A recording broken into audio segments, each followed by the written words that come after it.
పసుపు, స్వచ్ఛమైన పసుపు అండి ఇది, కొమ్ములు కొట్టించిన పసుపు, సాల్టు, ఈ రెండు ఈ నీళ్ళల్లో కలిపి మామిడికాయని దానిలో పెట్టేసి ఇలా తిప్పండి.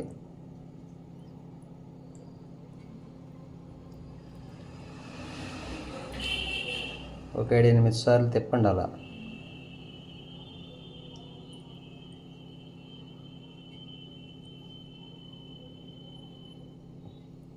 తిప్పి అలా వదిలేసేయండి.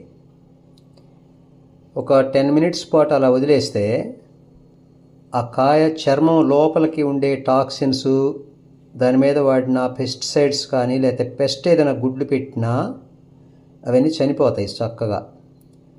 ఈ పసుపు ఉప్పు కలిసినప్పుడు anti bacterial plus anti viral అవుతుంది. అది రెండూ జరుగుతాయి.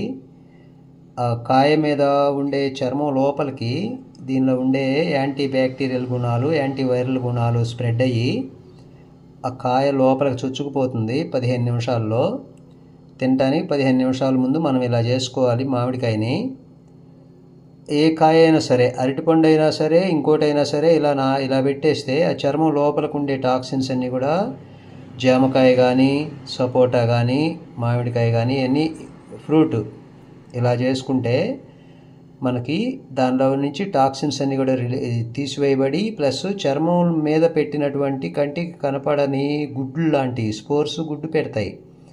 అలాంటివి తర్వాత ఈకోలి, మనకి వాంతులు విరేచనాలు కలగజేసే E coli, plus typhoid, main Widal typhoid spread చేసే వైడల్ బ్యాక్టీరియాలు, తర్వాత మనకి జలుబు, కరోనా లాంటివి తీసుకొచ్చే, ఇంకా కొన్ని రకాల చర్మవ్యాధులు తీసుకొచ్చేటటువంటి ఫంగస్ లాంటివి మొత్తం కూడా ఇలా చేయటం వల్ల నిర్మూలించబడతాయి అన్నమాట. చక్కగా అలా చేసుకొని తినండి, హ్యాపీగా ఉండండి.